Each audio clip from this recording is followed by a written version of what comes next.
Bismillahirrahmanirrahim. My dear students of Honors Grade 3, how you folks are doing?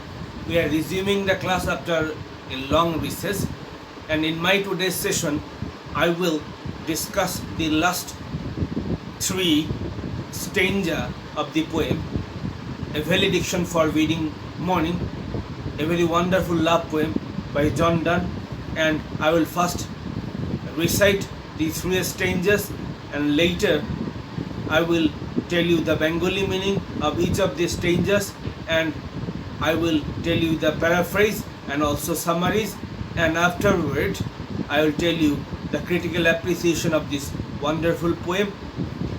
And today I will start with stanza number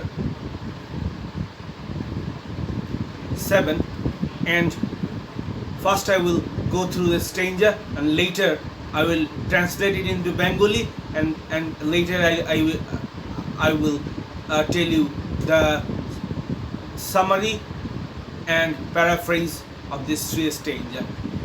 If they be two, they are two so, as stiff twin compasses are two. Thy soul the fixed foot makes no show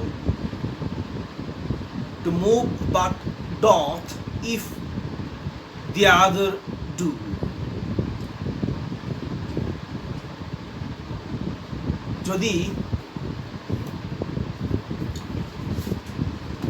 যদি ধরে নেই যে প্রেমিক প্রেমিকা তারা দুটো আত্মা নয়, তারা ধরে নিলাম প্রেমিক প্রেমিকা তাদের আত্মা একটা নয়, দুটো, এমন অবস্থাতেও তাদেরকে একটা কম্পাসের সাথে তুলনা করা যেতে পারে, যেখানে তারা কম্পাসের মতো সুদৃঢ় এবং কম্পাসের দুটো কাটার সাথে তাদের দুজনকে তুলনা করা যেতে পারে, যেখানে প্রেমিকা হলো ফিক্সড ফুট এবং স্থিরকৃত কাটা, এবং সেটা এবং প্রেমিক হলো চারপাশে ঘূর্ণায়মান কাটা। প্রেমিকা সেন্টারে বা কেন্দ্রে স্থিরীভূত থাকে এবং প্রেমিক চারপাশে ঘুরে, এবং ঘোরা শেষ হলে দুজন একত্র হয়।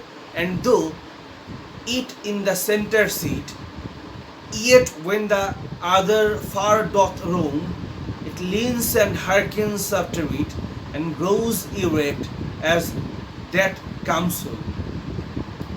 যদিও প্রেমিকা সেন্টারে বসে থাকে এবং যখন অন্য কাঁটাটি রোটেট করে বা ট্রাভেল করে, ঘুরে বেড়ায়, ইট লিন্স, এটা আনত হয়, এবং হারকেন্স আফটার ইট, এবং অন্য সেন্টারের কাঁটাটিকে সেন্টারের কাঁটাটি চারপাশে ঘূর্ণায়মান কাঁটাটিকে অনুসরণ করে, and grows erect as that comes home, এবং যখন পুরো সার্কেলটি আঁকা হয় তখন দুটো কাঁটা একত্র হয়। Such wilt thou be to me, who must like the other foot obliquely run. Thy firmness make my circle just, and makes me end where I began. And এখানে লেখক বলছেন, প্রেমিকাকে বলছেন যে তুমি সেন্টার পয়েন্টে থাকা ফিক্সড কাঁটাটি এবং চারপাশে যে কাঁটাটি ঘূর্ণায়মান সে কাঁটাটি হলাম আমি, এবং সেন্ট্রাল পয়েন্টে থাকা কাঁটাটি সেটির দৃঢ়তা সার্কেলটি আঁকা শেষ করে, এবং এভাবে তাদের যাত্রা শেষ হয়।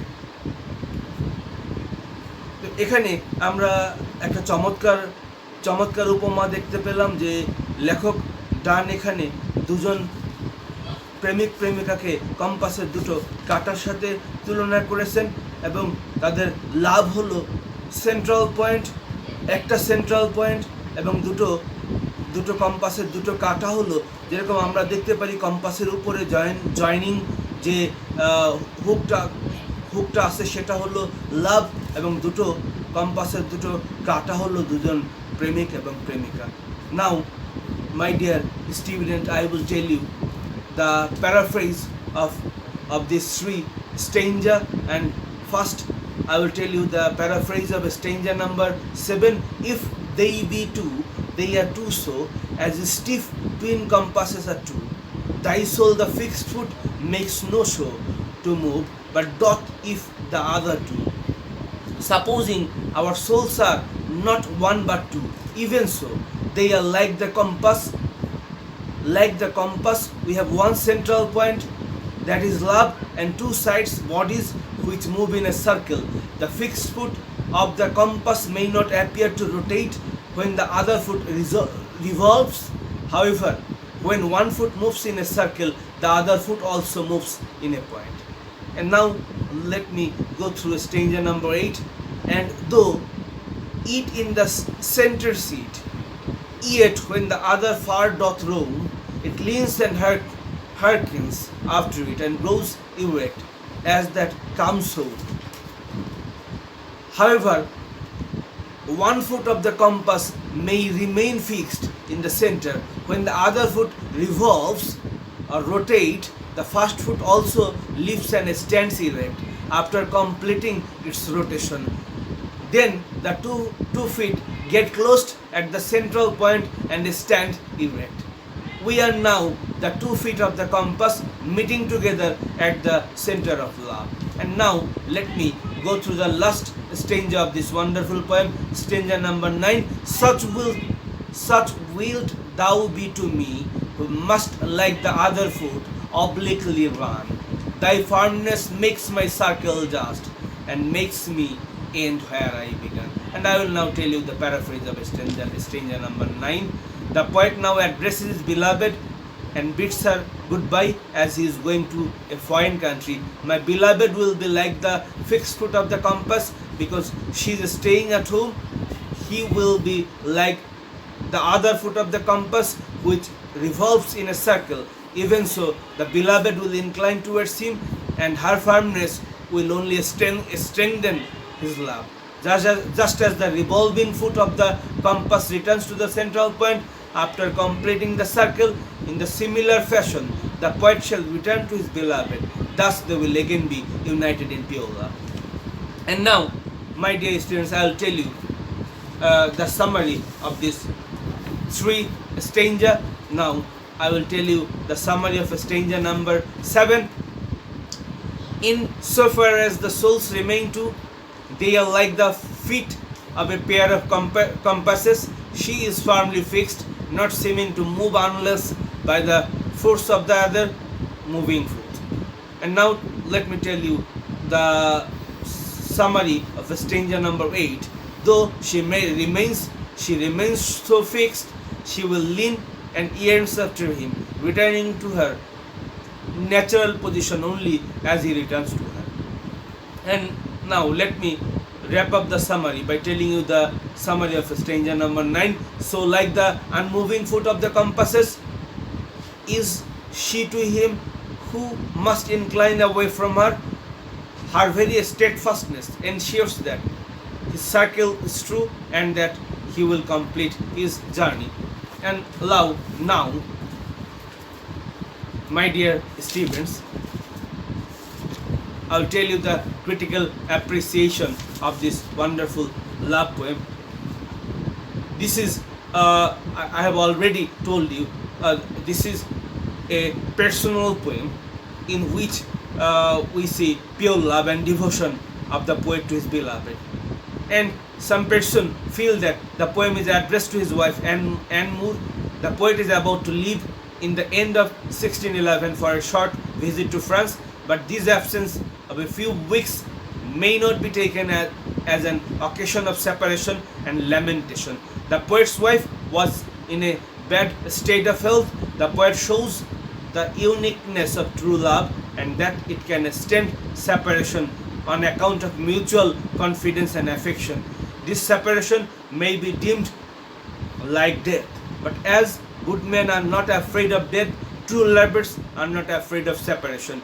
This is not a farewell of love, but an exposition of true and devoted love which can stand the shock of temporary separation, because it is not based on sex or physical attraction. And now let us see what critics think about the poem. The critics differ about the quality and type of argument used by Donne to console or comfort his partner or beloved. Helen Gardner thinks that this is not an argument to use to a wife who has no need to hide her grief at her husband's absence, and therefore the poem may be regarded as an address to a lover to his lady friend.